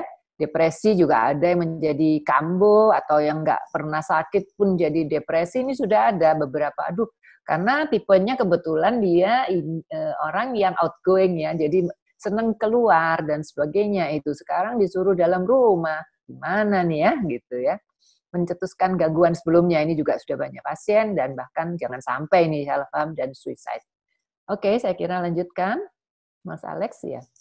Oke, jadi ini saya kira saya nggak usah, ini saya di skip aja ya, tadi sudah cukup mengawal. Mengapa bisa demikian? Ini yang ingin saya sampaikan, bagaimana hubungan dari fisik kita dengan mental kita. Next Pak Alex. Ya, jadi ada interaksi dari badan ke mental atau ke otak. Mental itu hasil kerja dari otak ya. Dari badan kita, ini gambaran beberapa organ ini, ke otak kita maupun dari otak ke badan. Ya, jadi ada interaksi bidireksional. Kalau ada stresor datang pada konteks ini COVID, ya, dia akan bereaksi tubuh kita. Baik ini semua bereaksi. Padahal stresnya di pikiran ya. Dia melalui saraf-saraf ini, ya, dia akan mengeluarkan juga namanya sitokin, gitu ya. Sitokin ini akan menciptakan inflamasi yang derajat mild atau derajat rendah seperti itu. Tetapi dia akan terus-menerus. Di sini akan mengurangi kemampuan dari kekebalan tubuh kita mengatasi berbagai penyakit. Lanjut Pak Alex. Nah, lebih jelas di sini seperti gambaran tadi, dia akan mengganggu ini ya, sel-sel kekebalan tubuh ya, menjadi kacau gitu ya, dan merusak organ tubuh di sini, dan kembali lagi sitokin ini membuat otak kita menjadi depresi gitu ya. Jadi ada beberapa sitokin, dia bertanggung jawab atas terjadinya depresi di otak kita. Jadi ini akan bolak-balik yang merugikan, dan kalau tidak ditangani akan menjadi penurunan dan sakit ya, menjadi sakit. Ini bahayanya kalau kita tidak mengolah stres. Lanjut Pak Alex. Ya, kita harus bagaimana? Ini sudah dikatakan jangan panik ya. Jangan panik, karena dengan panik kita tidak bisa melakukan fokus untuk solusi. Tenang, kalau kita tipe yang bereaksi cepat panik, jangan dulu mikir macam-macam gitu ya. Kita diam dulu, step back gitu, satu step mundur, diam dulu. Karena otak kita dalam keadaan panik tidak akan menemukan solusi yang terbaik dan optimal. Jadi kita duduk dulu, diam dulu ya, Kalau perlu relaksasi, berdoa, meditasi seperti itu. Baru setelah itu kita pikirkan apa ini, ya. Oke, lanjut Pak Alex. Nah, yang dibutuhkan sebenarnya resiliensi ya. Resiliensi itu adalah kemampuan kita untuk bagaimana apa namanya itu tahan menghadapi suatu kejadian, suatu peristiwa, ya, baik secara individual. Kalau individual kuat, masyarakat akan menjadi sama-sama kuat, ya, bisa saling bergandengan tangan untuk mengatasi itu. Tapi kalau masing-masing terus sakar PDW itu tadi nggak mau mengarahkan kepada suatu resiliensi atau suatu hal-hal yang positif, itu akan merusak semuanya. Jadi kita harus melakukan take care, jadi merawat diri sendiri, ya, mengatasi hal-hal yang pikiran untuk positif, ya, kemudian problem solving-nya bagaimana ke arah fokus solusi, social support saling mendukung, ya, ini penting sekali. Ada banyak penelitian kalau kita saling mensupport itu akan membuat kita secara baik secara chemical, ya, kimia, zat kimia dan hormon di dalam tubuh kita maupun secara pikiran, secara mental itu akan positif. Dan cari sesuatu kegiatan membuat kita menjadi berarti. Kita tidak bisa menjadi berarti kalau kita diam, ya. Itu apa namanya, bukan suatu solusi, ya, kita diam, sehingga kita harus bergerak. Ayo kita bersama-sama atau cari teman yang bisa bersama-sama untuk mengatasi atau mencari membuat kita berarti, ya, dan bertujuan. Lanjut Pak Alex. Ya, yang harus kita lakukan, kita memahami perasaan kita dengan berbagai. Ada orang yang lebih tenang, oke, ya, tidak terlalu panik, ya, tidak terlalu cemas, ya. Ya, yang perlu kita lakukan saling paham. Jangan yang cemas dikomentari, ya. Yang tenang juga cuek terhadap yang cemas, seperti itu, ya. Kita sudah bisa membantu di sini, ya. Jadi cemas itu adalah normal, pasti ada kecemasan, tetapi bagaimana kita fokus ke solusi tadi, mengatasi kecemasan kita, ya. Ajak memahami realita dan kita mau beradaptasi terhadap realita itu.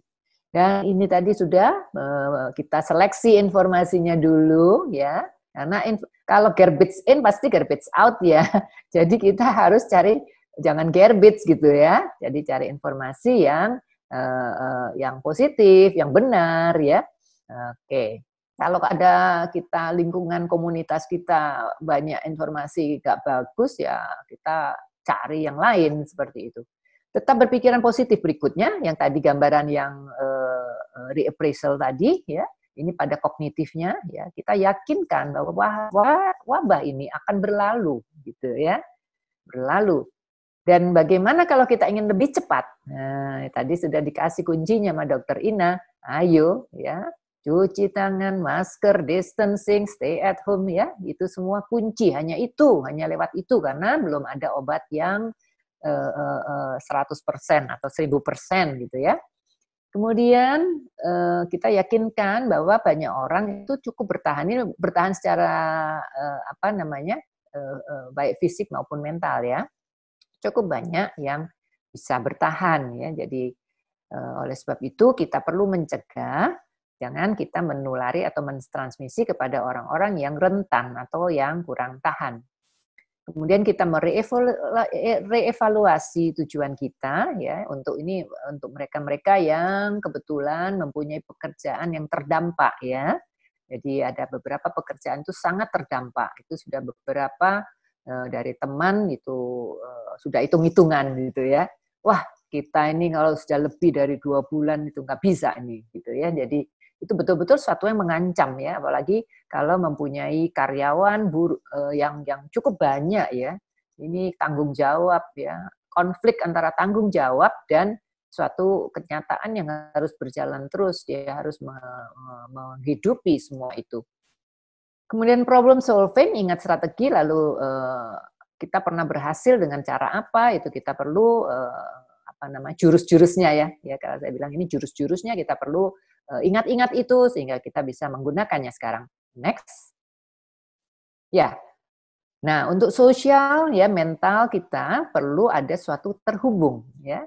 Ada penelitian kalau kita nggak terhubung sama orang ya 7 hari gitu sama sekali nggak ada HP, nggak ada ini ada penelitian agak ngawur sebenarnya menurut saya gitu ya. Seorang itu ditaruh di ruangan nggak ada jendela, nggak ada cahaya, nggak ada HP, nggak ada apapun, dia cuma dikasih makan ya. Pada hari ke-7 dia agak bingung gitu ya. Jadi menjadi confused ya, bahkan halusinasi ya. Jadi memang manusia makhluk sosial. Jadi kita harus saling terhubung dan saling mendukung ya, itu yang penting. Kemudian banyak cara ya, ini kita bisa kembangkan sendiri dan tetap berkegiatan. Memang mungkin kegiatan di luar kita berkurang, tetapi kita di rumah. Nah, ada beberapa pasien, iya dok, saya ini sekarang bersih-bersih rumah. Padahal dulu rumah ini berantakan katanya. Itu ada positifnya juga ya. Rumah jadi lebih bersih selama sebulan 2 bulan ini. Yang dianjurkan adalah kita tetap punya ritme. Oke, Dokter Ina. Ya, ya. Sementara kita menunggu Dokter Marga terhubung kembali, ada pertanyaan seperti ini. Ada beberapa pertanyaan yang saya gabungkan jadi satu ini. Beberapa waktu yang lalu bahwa ada pernyataan dari WHO yang menyatakan bahwa COVID-19 tidak menular melalui udara. Tapi beberapa bulan kemudian WHO menyatakan COVID-19 penularannya lewat udara. Dan ini seperti apa? Lalu ada juga yang menyampaikan, kalau virus itu ada di udara, hidupnya berapa lama? Kalau kita berjalan-jalan atau berpapasan dengan orang naik motor, ya, angin yang berhembus itu apakah akan ada potensi juga untuk menempel dan menulari? Silahkan, Dokter Ina. Ya, begini, Pak Siangfa. Sebetulnya yang betul itu COVID itu penularannya lewat droplet. Jadi maksudnya droplet itu dia menempel pada suatu, dalam hal ini kalau droplet itu ya air ludah kita ya, gitu ya. Atau sesuatu mungkin kalau kita bersin itu berarti dari cairan yang keluar dari hidung kita gitu. Tetapi namanya juga sarana ini kan bisa juga ada yang besar, ada yang kecil. Kalau besar dia menjadi droplet jatuh ke tanah. Sehingga dikatakan bahwa penularannya lewat droplet. Tetapi kalau orang itu bersin, kita batuk atau bersin, kan yang kita semburkan itu ukurannya tidak seragam. Nggak ada cetakannya gitu ya. Jadi kalau ada bersin terus semua yang dikeluarkan bentuknya bunder-bunder gitu ya. Ya belum pernah ada gitu ya. Jadi kan ada yang besar, ada yang kecil. Nah, virus ini bisa juga menempel pada yang kecil-kecil itu. Sehingga dengan demikian pada saat dia terkena angin, dia akan menyebar pada orang-orang yang dekat dengan orang yang bersin atau batuk tersebut. Sehingga sebetulnya airborne atau penularan lewat udara itu hanya berlaku untuk orang-orang yang memang benar-benar dekat dengan penderita COVID. Dan terutama itu adalah para tenaga medis yang mungkin sedang merawat pasien atau orang yang dekat dengan orang yang lagi batuk, bersin. Sehingga kita harapkan semua bermasker, supaya pada saat seseorang itu batuk atau bersin, maka dropletnya itu tertahan oleh masker orang tersebut. Gitu. Mungkin itu, atau ada lagi? Baik, Dokter Ina. Masih terkait dari tadi penularan, dan ini menjelaskan bagi kita bagaimana terjadinya penularan dari penjelasan yang Dokter Ina tadi sampaikan. Ya, ada lagi nih pertanyaan terkait juga masih dalam hal penularan ya. Bagaimana kalau itu terkait dengan pengiriman makanan, lalu paket yang diterima, lalu beberapa waktu yang lalu ada viral juga video dari seseorang yang positif, menurut beliau tertularnya karena menerima kiriman makanan ya. Lalu ini ada juga yang katanya menerima makanan lalu harus dipanasi dulu, lalu disimpan. Nah, kalau terus puding itu diterima kirimannya terus dipanasin gimana coba? Silakan Dokter Ina. Ya, saya nggak tahu kalau urusan puding ya. Tetapi memang prinsipnya semua yang bisa ditempelin oleh si droplet ini itu bisa menularkan. Jadi ada kemungkinan orang itu batuk, kemudian batuknya di tangan, terus dia memegang sesuatu, atau dia bersin juga ya, bersin mengenai sesuatu lalu kita memegang benda tersebut. Pada prinsipnya itu bisa menularkan. Gitu. Jadi kalau misalnya orang yang membawa makanan ini tidak bersih, maksudnya dia tidak memakai masker, lalu dia batuk-batuk, bersin-bersin, ya tentunya di dalam barang yang dibawa dia itu bisa berisi droplet gitu. Atau juga pada orang yang memasak makanan. Tetapi virus ini kan virus ini kalau saya bilang ya sebetulnya gopok juga gitu ya. Jadi pada suhu yang tinggi dia akan mati. Demikian maka kita dianjurkan untuk memasak ulang makanan, atau kalau nggak begitu sebetulnya kalau kita pesan makanan yang datang ke rumah kita dalam kondisi masih panas, itu nggak perlu dipanasi lagi lah.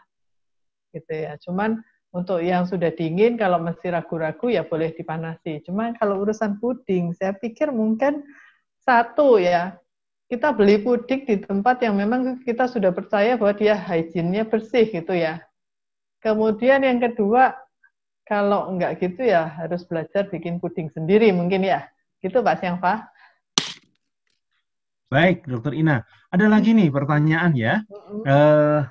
Beberapa waktu yang lalu ini kita sering mendengar beberapa hari-hari terakhir ini bagaimana penyembuhan lewat plasma darah. Nah, sampai sejauh mana kebenarannya tentang hal itu, Dokter Ina? Ini ada yang menanyakan tentang itu. Silakan. Ya. Pengobatan dengan plasma darah ini memang sedang dikembangkan, terutama di RSPAD Jakarta ya. Dan memang sepertinya memang memberi harapan yang cukup bagus. Sebetulnya prinsipnya begini, pada orang-orang atau penderita COVID yang sudah sembuh, itu dia akan memproduksi antibodi atau dan antibodi ini sudah terbukti bisa mengalahkan si COVID yang menyerang orang tersebut.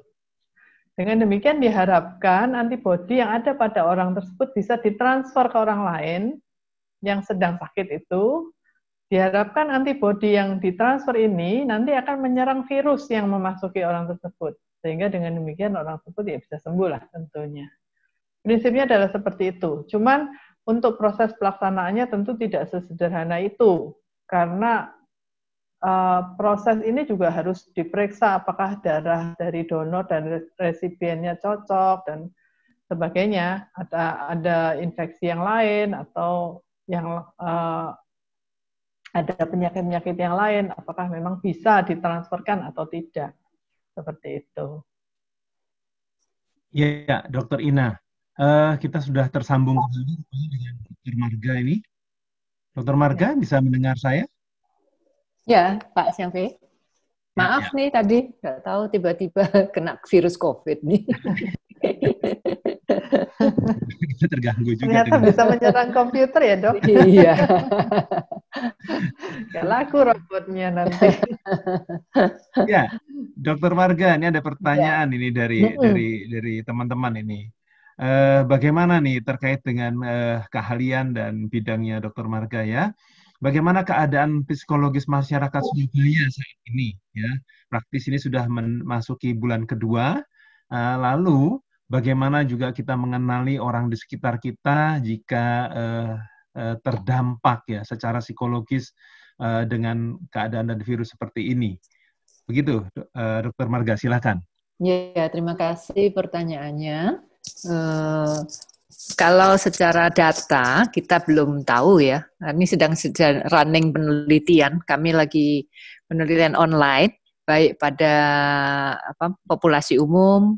Ini penelitian multisenter se-Indonesia, bagian dari penelitian global untuk dampak isolasi pada populasi, pada masyarakat. Tetapi pada skala yang kecil ini mungkin 1 minggu lagi bisa ada hasilnya itu. Pada mahasiswa, pada pelajar ya, itu kita melakukan penelitian dampak psikologisnya. Tetapi kita sudah bisa merasakan ya dari teman-teman yang sudah mulai resah gitu kayaknya. Kelamaan di rumah resah ya. Kalau rumahnya gede gitu masih oke gitu kan. Tetapi kalau rumahnya kecil kita bisa bayangkan ya bahwa kecil dan tidak ada celah untuk kayak perumahan ya. Kalau perumahan kan kita masih bisa keluar gitu gantian ya, nggak bareng-bareng ngumpul begitu ya.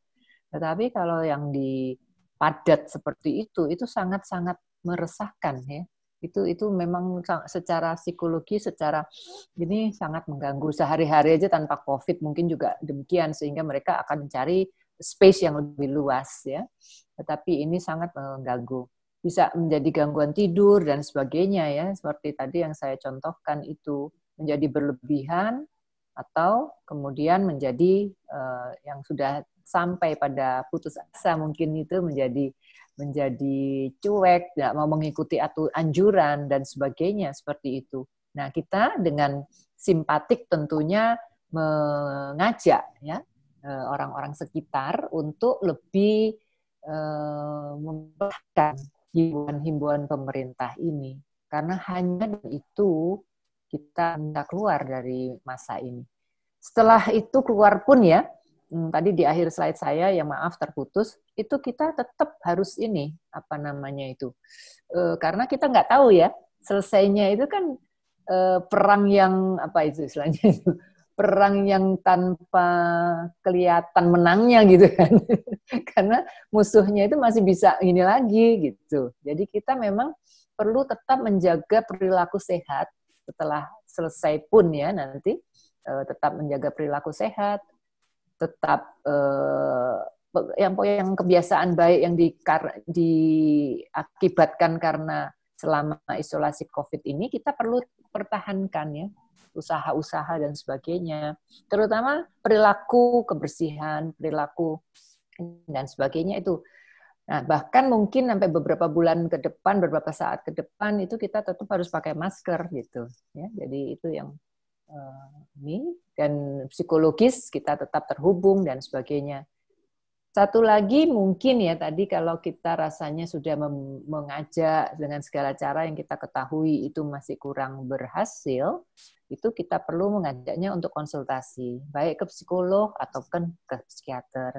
Karena ini sesuatu walaupun kita melihatnya wajar, tetapi tubuh itu kita nggak tahu batas ambangnya seberapa ya. Sehingga kalau sudah melewati batas ambang itu akan terjadi kayak tadi kalau karena COVID tadi badai sitokin ya. Kalau kita batas kelewatan itu serotonin, neurotransmitter lain itu menjadi kacau ya. Di situ yang menjadi kita tidak menghendaki itu terjadi pada kita ya, akan mengganggu secara psikologis yang lebih luas. Saya kira itu. Baik, Dokter Marga, ini ada satu pertanyaan lagi. Tadi ada disebutkan juga dijelaskan stres itu juga akan berpengaruh kepada imunitas, begitu ya? Nah, yeah. Apakah ada hubungannya dengan tipe kepribadian seseorang dengan daya tahannya terhadap stres? Ya, silahkan. Itu pertanyaan menarik ya. Pertanyaan yang sangat menarik. Ada beberapa penelitian, tapi tidak agak nggak tepat sekali dengan konteks yang ini ya. Tetapi memang ada pengaruhnya. Kepribadian-kepribadian tertentu seperti anankastik ya yang kita bilang perfect itu biasanya lebih jatuhnya menjadi depresi ya, lebih perfect menjadi depresi karena dalam pola pikir orang yang anankastik, ini saya ambil contoh yang anankastik, dia akan menghendaki sesuatu yang sesuai patronnya dia gitu ya, sehingga hal-hal yang di luar patron dan pemikirannya menjadi nggak match dengan dirinya.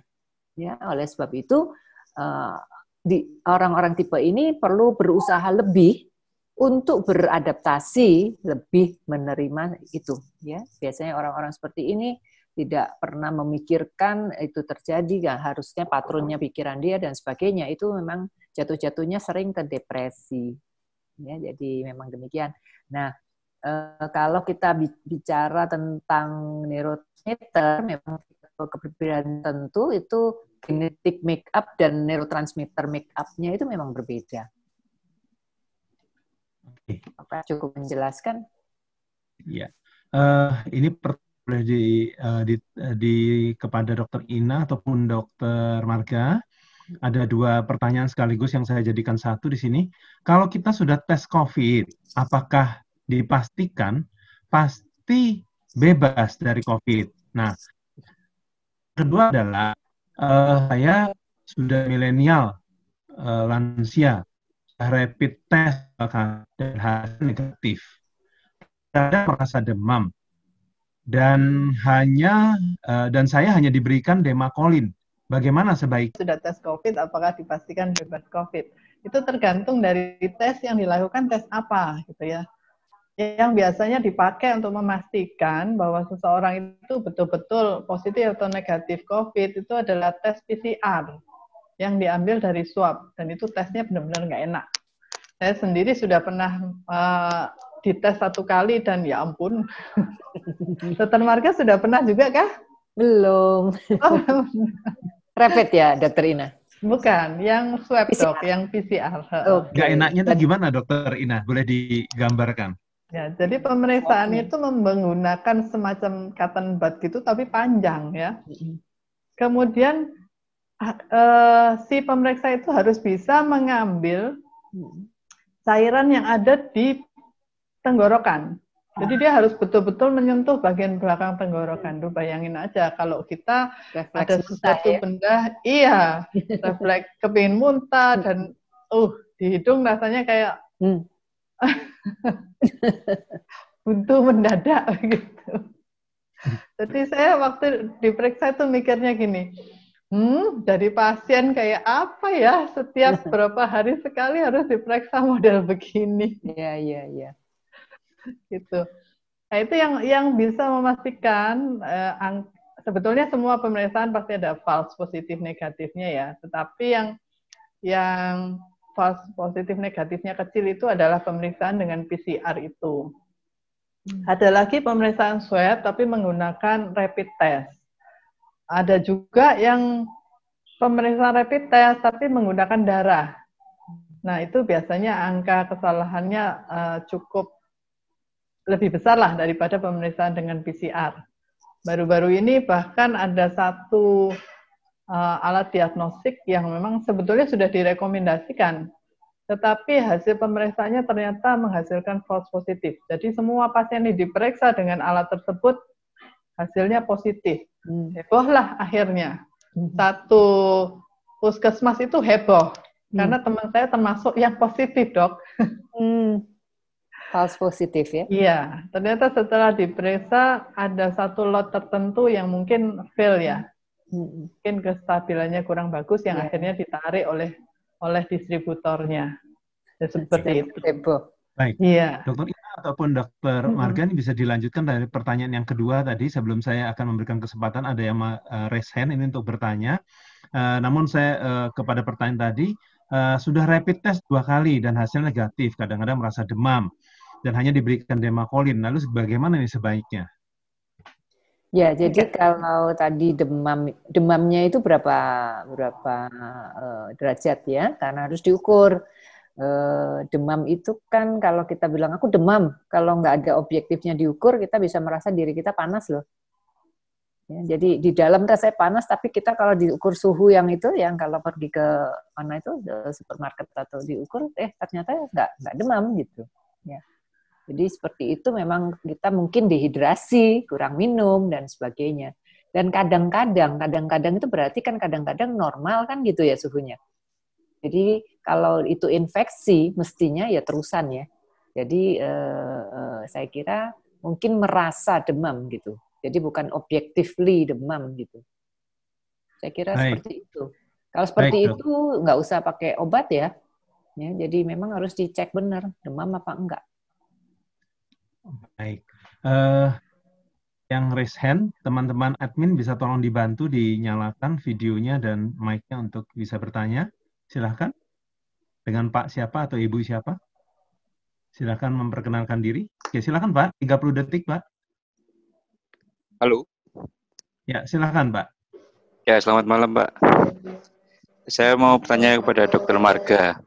Dok, Pak, perkenalkan nama terlebih dahulu, Pak. Nama saya Dedi dari Surabaya. Baik, silakan Pak Dedi. Ya, saya mau bertanya pada Dr. Marga. Gini, Dok. Untuk menghadapi wabah ini kan kita harus berpikiran positif ya. Tetapi terus terang kita sebagai manusia kadang kepingin memang berpikir positif, tapi kenyataan yang dengan kita hadapi itu kadang yang kita hadapi itu lebih berat gitu loh, Dok.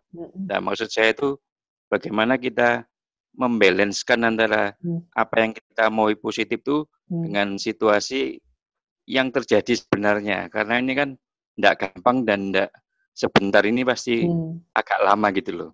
Yang pertama. Yang kedua, bagaimana cara kita menularkan pikiran positif kita kepada orang di sekeliling kita gitu loh. Tidak semua orang bisa sama berpikiran seperti, misalnya saya bisa terima, tapi sekeliling kita belum tentu bisa berbuat yang sama, berpikir positif gitu loh.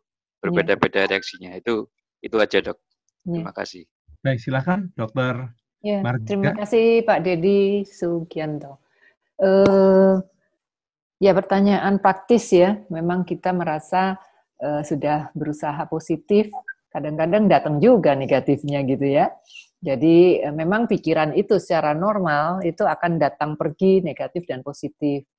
Tapi kita sebagai pemilik pikiran nih ceritanya, perlu terus mengevaluasi dan mengarahkan pikiran kita untuk yang kalau negatif, sebenarnya pikiran negatif yang antisipatif itu, sebenarnya cara manusia, cara otak kita untuk mempersiapkan atau untuk survival gitu ya, untuk membuat kita survive ya.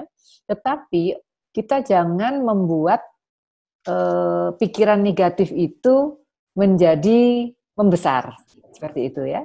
Nah, setelah kita tahu negatifnya, kita mengarahkan pikiran kita kepada suatu solusi. Ya, jadi bagaimana mensolusi itu akan jauh lebih bermanfaat dan akan menjadikan sesuatu yang akhirnya membuat kita lebih nyaman kan gitu, karena kita tahu solusinya. Kemudian positif untuk hal-hal lain kita kembangkan untuk yang positif ya, jadi lebih banyak positif. Bagaimana kita mengembangkan? Tentunya dengan berkata-kata dulu yang positif ya. Berkata-kata itu artinya pikiran kita sudah mulai positif. Kalau enggak, berarti pikiran kita masih terus mengarahkan maunya berkata-kata negatif, seperti itu. Dan kalau ini kita sudah lakukan pada diri sendiri, kita akan lebih mudah mengajak orang lain untuk ikut positif. Cara pertama. Yang kedua, kita bisa berdialog dengan orang-orang yang tadi ya nggak sama. Ya, ada yang udah lebih cepat gitu ya mengarahkan pikirannya, udah cepat. Yang lain tuh masih kekeh gitu ya. Kekeh, hati-hati. Di sini kita ada titik di mana, memang nggak ada ukurannya, Pak. Tetapi ada titik di mana pikiran itu terus datang. Ya. Kalau pasien tuh sering ngomongnya pikiran nyantol gitu ya. Jadi pikiran itu, jadi dia kekeh dengan terpusat terus dengan pikiran itu. Ya, tipe-tipe orang seperti itu diteliti mempunyai neurotransmitter tertentu itu yang agak rendah sedikit dibanding orang yang normal, sehingga sel-sel yang dalam kerja sarafnya itu tidak menjadi balance begitu ya, akan terjadi suatu pemikiran yang terus berulang dan mengganggu. Dia sendiri nggak mampu. Jadi kalau dari pasien kita dalami itu mengatakan, kok susah sekali saya keluar dari pikiran itu. Ya, bahkan pasien yang ini, iya dokter bilang begitu, enak aja ngomong gitu ya. Ya, enak aja ngomong, nggak bisa nih. Nah, untuk itu ada latihannya. Kita membantu, mensupport, membimbing untuk seseorang itu akan bisa melakukan itu dengan sendirinya. Nah, nanti kalau kita sudah terbiasa, semua kan akan bisa kalau biasa ya. Kalau kita biasa melakukan, dia akan membentuk suatu pattern yang baru yang membuat kita lebih nyaman pastinya. Nah, jadi itu yang bisa kita upayakan baik untuk diri sendiri maupun untuk membantu orang lain. Yang lain lagi dialog tadi ya, dialog itu bagaimana kita memahami orang lain. Kadang-kadang kita tidak bisa merubah keadaan, tetapi dengan kita berdialog itu membuat seseorang itu sudah nyaman. Ya, katakan ini memang keadaan seorang penderita COVID atau kondisi kita yang seperti ini atau usaha yang sama sekali kacau begitu ya. Tetapi dengan berdialog, dengan memahami, dengan mensupport, dengan membantu suatu pemikiran, itu sangat-sangat membuat kita terbantukan secara emosional gitu. Dibanding kita meremehkan ya atau mencuekkan, mengacuhkan dan sebagainya. Saya kira itu Pak. Ini. Baik, Dokter Marga. Karena waktu ya, saya akan coba ringkas. Ini ada 4 pertanyaan, namun saya bagi menjadi 2 pertanyaan yang mungkin bisa kita segera jawab di sisa waktu yang ada ini. Yang pertama adalah terkait masih hubungan dengan pertanyaan tadi Pak Dedi. Tadi terkait dengan orang tua ya. Nah, pertanyaannya sekarang adalah, ini orang tua udah ngerti nih, memang ada COVID nih ya. Tapi gimana nih dengan anak-anak yang mereka kurang mengerti akan situasi ini? Lalu rekomendasinya seperti apa? Apakah harus datang kepada spesialis anak untuk menolong mereka untuk diberitahu bahwa ini seperti ini gitu loh, semasa PSBB seperti sekarang ini? Silakan Dokter Marga. Ya, terima kasih Pak Erik. Penanganan pada anak-anak memang berbeda ya. Kalau dewasa kan kita jelaskan seperti ini tadi, kita sudah mulai bisa menjalankan dan sebagainya. Tapi anak-anak ini tergantung usia sebenarnya. Di usia berapa dia? Kalau kita mau kategorikan kan di bawah 5 tahun, saat SD, SMP, SMA itu akan berbeda pendekatannya. Yang pasti secara umum harus kita jelaskan sesuai usia bahwa ini ada suatu kondisi atau wabah ya yang disebut seperti ini. Macam-macam kita bisa menjelaskan. Kalau udah besar kita sudah bisa menggambarkan virusnya dan sebagainya. Kalau yang kecil tidak terlalu membuat itu kayak terlalu mendramatisir begitu ya. Ya kadang-kadang kan orang tua itu ingin anaknya mengikuti anjurannya, mengatakannya itu mendramatisir ya, sehingga diturut dengan suatu ketakutan. Itu juga menjadi suatu yang diterima secara berlebihan ya. Jadi kita wajar-wajar aja memberitahu. Nah, untuk anak-anak yang sudah tertib itu lebih mudah kan untuk mengajarkan kebersihan dan sebagainya. Tapi yang enggak itu kan kita perlu mengingatkan. Nah, bagaimana kita mengingatkan dengan baik ya? Karena kalau diingatkan dengan istilahnya nada yang enggak nyaman atau menyalahkan atau menjudge itu enggak nyaman sama sekali dan dia tidak akan mengikuti anjuran kita. Yang lain yang bisa kita lakukan adalah itu tadi tentang informasi ya yang perlu apa adanya sehingga dia mulai memahami. Anak-anak yang masih balita itu kadang-kadang belum ngerti gambaran apa sih COVID itu ya. Terus kemudian dia mulai bisa memahami, oh berarti aku tuh nggak boleh main lagi ke mall gitu misalnya kan. Aku nggak boleh keluar, nggak boleh cari es krim dan sebagainya seperti itu. Nah berikutnya kita perlu mengisi apa yang akan diisi nih selama anak-anak di rumah ya. Jadi jangan hanya melarang dan membiarkan sementara ibunya sibuk sibuk HP-an mungkin ya. Iya betul ya. Jadi anak-anak bisa diajak, kalau yang perempuan diajak masak gitu kayak atau apa kan gitu ya. Selain katanya juga ada dari pasien juga kerjaan tugas-tugas tambah banyak ya katanya dari sekolah online ini. Katanya demikian, mungkin sebagian sekolah demikian, sebagian sekolah enggak ya. Jadi kita perlu jeli melihat itu. Kalaupun tugasnya banyak, ada jedah-jedah di antara itu ya. Jedah untuk apa namanya itu merilekskan otak ini, ya terlalu terus fokus dan serius, karena memang kerja otak kita harus dijeda 10 menit, 15 menit, main, gurau dan sebagainya, terus kerja lagi. Karena kita akan main di komputer banyak ya, itu main atau main game juga kita nggak tahu ya. Hati-hati juga, kita perlu mengawasi. Ya, jadi katanya ngerjain tugas, ternyata main gamenya lebih banyak gitu. Ya, jadi anak-anak memang seperti itu, tapi kita dampingi ya untuk membuat dia bisa mengarahkan pola atau mengatur sendiri dorongan-dorongan apa namanya yang negatif yang tidak diperlukan dalam kondisi seperti ini.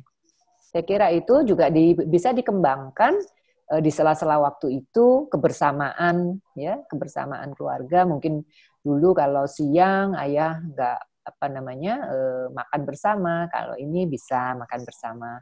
Hobi-hobi yang indoor ya, yang di dalam rumah itu juga bisa kita kembangkan, yang playful untuk anak-anak yang masih balita. Tapi kalau yang sudah remaja, ini kita bisa membuat itu, ini kan banyak yang kreasi, nyanyi bersama online gitu-gitu ya. Ada juga senam bersama online itu, saya ada satu pasien juga cerita kan gitu, karaoke bersama online. Ini seperti itu sangat fun juga ya. Jadi saya kira itu dan banyak kreasi lainnya. Mau dagang juga bisa loh. Ada anak-anak mahasiswa khususnya itu juga online itu memanfaatkan waktu dan kesempatan yang ada. Saya kira itu Pak. Baik, Dr. Marga. Ini ada satu pertanyaan terakhir dari Ibu Naftali dan saya gabungkan dengan beberapa orang di belakangnya yang kebetulan ada kemiripan. Sinar UV sterilite, ya, apakah efektif mematikan virus-virus yang menempel pada uang dan barang yang lain? Lalu, apakah virus akan mati dengan suhu tertentu, misalnya dengan panas matahari? Bagaimana kalau mereka yang dagang dengan transaksi menggunakan uang tunai ya? Tentu kalau ini disemprot satu-satu terus baru nyusui gitu ya, terus kapan selesainya gitu ya? Uangnya digodok. Nah, ini karena kan belakangan ini ramai juga diperbincangkan dan cukup viral bahwa penularan lebih banyak dari transaksi uang ya, katanya begitu. Silakan Dokter Ina atau Dokter Marga untuk bersama-sama menjawab akan hal ini. Silakan. Boleh, silakan Dokter Ina. Memang ada sterilisasi menggunakan lampu UV. Tetapi apakah UV sterilite itu, saya belum pernah lihat barangnya juga ya. Apakah memang direkomendasikan untuk mematikan virus yang menempel di uang atau barang-barang tersebut. Jadi sebaiknya kalau melihat begitu, coba dicek, itu biasanya ada nomor alkesnya.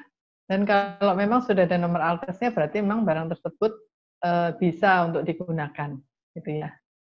Kemudian mengenai cairan desinfektan, ya tentunya yang disebut cairan desinfektan itu bukan untuk manusia, bukan untuk makhluk hidup.